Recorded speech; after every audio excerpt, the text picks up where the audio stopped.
Hello friends, welcome to Indian AgriCourse channel. In today's class, we will discuss some horticulture based questions which are related to gardening. So let's start the video. First question is, what is the ornamental horticulture? Ornamental horticulture are related to aesthetic value plants. So it is the branch of horticulture which deals with the aesthetic value of the plants. For example, flowering plants हैं, कैक्टिक हैं, succulents plant हैं, bamboo है, palm है, shrubs हैं. सो ये जो plants हैं वो किस में इंक्लूड है? एस्थेटिक वैल्यू प्लांट्स में. और इन प्लांट्स को हम क्या बोलते हैं? Ornamental plants. So the principal component of ornamental horticulture is the gratifying the value of the flowering plants. During the designing of a garden, 7 principles are considered. First is simplicity. In case of simplicity, we can easily maintain the clean and neat. And next one is the variety. Different variety of plants, different form of plants are selected, and emphasis proportion, sequence, balance, and unity. So maintain a balance in overall garden which attract the people for visiting. And next question is the gardens are laid out with the help of the following designs. Mainly 3 designs follow करते हैं जो Gardner's होते हैं. वो हैं एक है formal design, second है इनफॉर्मल डिजाइन और थर्ड वन क्या है? Picturise design.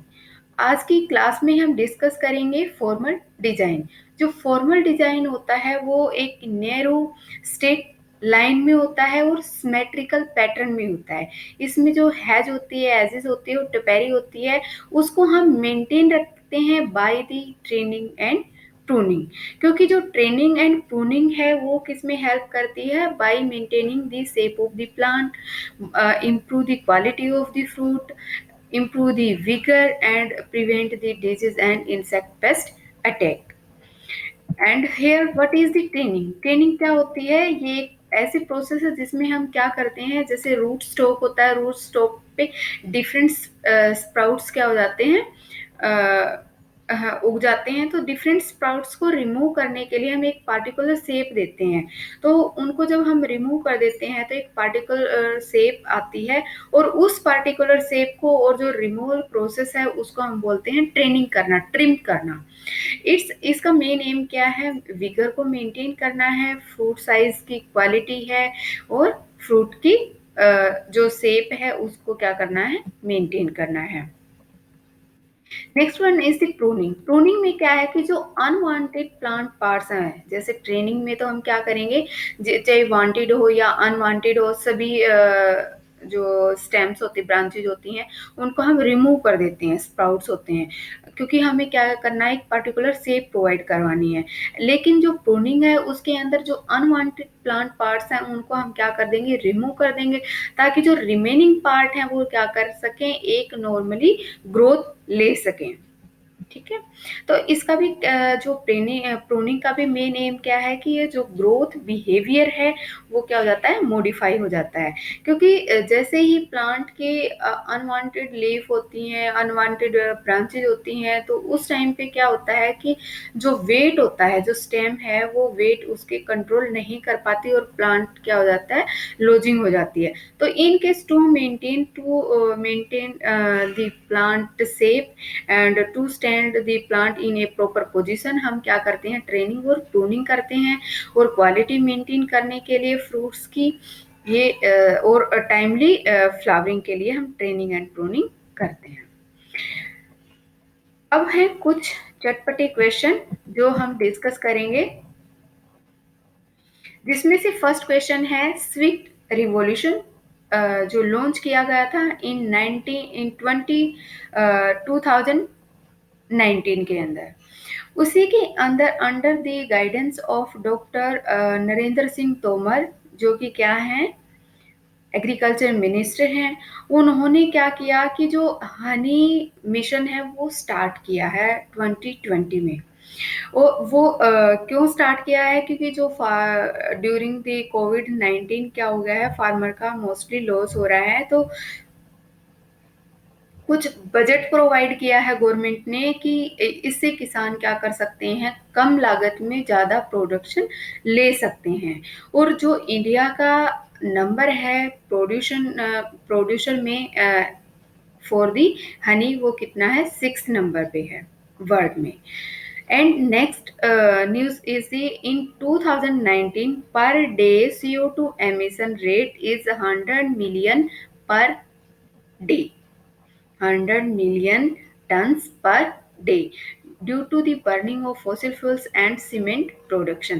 But in early April 2020, it was estimated that the emission per day was 83 million tons per day. This is a big fall in the CO2 emission per day due to the lockdown during the COVID-19. And next is the एक nano liquid nano clay technology है, जो जिसको किसने, Norway desert control company ने patent करवा रखा है। और इसमें क्या होता है कि जो जितनी भी अनप्रोडक्टिव सॉइल होती है उसको किस में कन्वर्ट करना है, प्रोडक्टिव सॉइल में। और हम इसको कैसे कन्वर्ट करते हैं, जैसे ही नैनो क्ले पार्टिकल्स को लिक्विड फॉर्म में हम सैंडी या फिर डेजर्ट सरफेस एरिया पे अप्लाई करते हैं, तो जितने भी क्ले पार्टिकल्स होते हैं, नैनो क्ले पार्टिकल्स होते हैं, वो सारे के सारे सैंडी सॉइल में अब्जॉर्ब हो जाते हैं।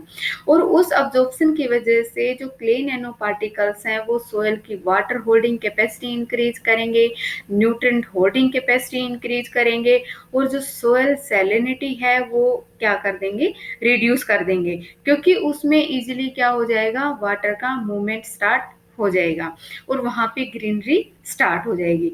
और ये जो टेक्नोलॉजी है, इसमें क्या है कि जो मिनरल यूज किए जाते हैं वो 100% नेचुरल प्रोडक्ट है।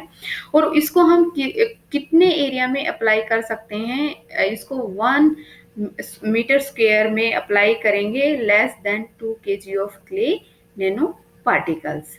अब क्या है कि जो है मतलब पर ईयर जो एनुअली है वो 12 million hectare of productive land presses due to drought land and soil degradation. So by the use of this technology, farmer, the scientist can improve the health of the soil and make the unproductive soil into the productive soil. So farmer by this technology can enhance their production and their income.